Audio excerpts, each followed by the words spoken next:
Hello everyone, আসসালামু আলাইকুম। কেমন আছেন? আশা করি সবাই অনেক অনেক ভালো আছেন। আজকে দেখেন হাতে মাখানো মাছ রান্না করব।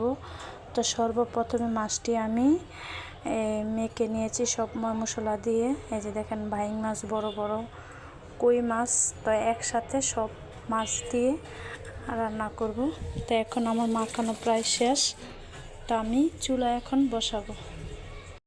আমি এখন চুলায় বসাইছি, কত সুন্দর একটা কালার হয়েছে। আর হাতে মাখানো কাঁচা মাছ কিন্তু খুবই ভালো লাগে খেতে, স্বাস্থ্যের জন্য ভালো। তো এইভাবে রান্না করে খেয়ে দেখবেন। আমাদের বাসায় কাঁচা মাছটাই বেশি রান্না হয়। তো হতে থাক, আবার দেখাবো পরে।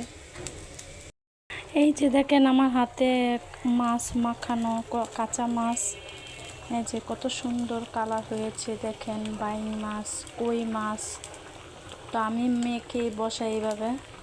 তা কেমন হয়েছে অবশ্যই কমেন্টে জানাবেন আমার রান্নাটা। ভালো থাকবেন সবাই। আসসালামু আলাইকুম।